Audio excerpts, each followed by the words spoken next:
Welcome back everybody to episode 2 of my Luck of the Irish series. Like with the one yesterday, this one has some references to classic horror film. This film I'm going to be talking about is The Boys from County Hell.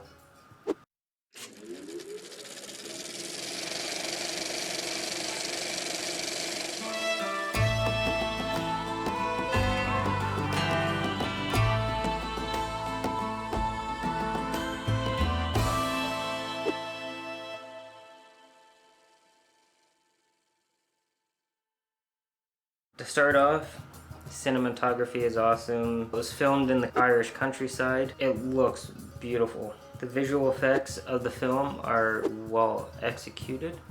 The mythology behind the film is awesome. They kind of base it off of Bram Stoker going to Ireland and then being inspired by a real-life vampire to write Dracula. They even have a first edition copy of Dracula. I don't think it's an actual first edition, but they have a book in it that has the first edition cover on it. Just the mythology and all that, really cool. There's a couple references to An American Werewolf in London. Mainly the opening, I wouldn't say shot for shot of the opening to An American Werewolf, but basically it's two Canadians that end up walking in the countryside. They end up stopping at a pub called Stoker, another reference to Bram Stoker and Dracula. There's vampires in the film. It's a horror comedy, so the dialogue is comedic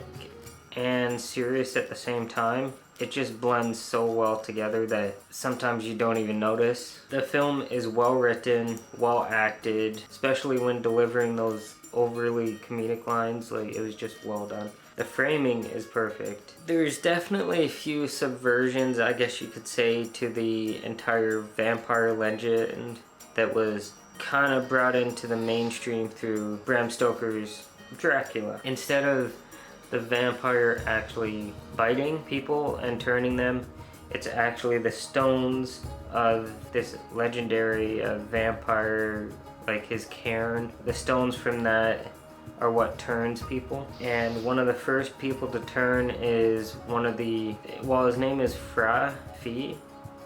Actually, I probably said his name wrong, but he was in the Disney Plus series Hawkeye. I can't remember what character he played, but he was the informant character for the main bad guy in the film. In something that's kind of similar to what happened in An American Werewolf in London, two friends walk in the countryside and they get attacked by a creature. In this film, it's a boar. I guess you could say it impales the character onto the stones of the vampire's cairn. We don't actually see him transform. We don't see the transformation process, but we see the aftermath where he does become a vampire. And it seems like the vampires in this film actually do kind of have like a smart kind of mind, I guess you could say. Kind of hard to explain, but if you watch the movie, you'll get what I mean. Another subversion is stakes actually don't kill the vampires, neither does decapitating the vampires either. Sunlight doesn't destroy the vampires, which is another subversion of the legend of vampires. What actually kills the vampire seems kind of weird, which is they're just buried and then stones are placed on top and then for whatever reason they die. It works well for the film. It's decently paced, although I kind of didn't like the cold open of the film was a scene from the movie. I get what it accomplished, which was setting up the story, setting up the tone for the film, like kind of what to expect, the mystery aspect. That was good, but they also kind of touch back on that scene later when the story catches back up to it. I didn't like that part. I could have done without them kind of repeating some shots in the film. And vampires in this film don't actually feed the traditional way, like you'd expect, like a bite and stuff like that. They somehow drain the blood with their essence, a supernatural power that they have that draws the blood from people, even if they haven't been bitten or attacked or anything like that, or scratched. It was Very well edited, except for that minor repeat of the scene that I had an issue with. The gore effects look very real. There's one scene where it actually, you see like a wound on this character and it just looks very realistic. The creature effects for the main vampire in the film, very well done. Now, I think it was practical effects, but I'm not 100% sure. Either way, it looked very good. It was well directed. Sets were very well designed. Just overall impressed with how it was a refreshing take on the whole vampire genre and took it into a new direction that you kind of don't really expect.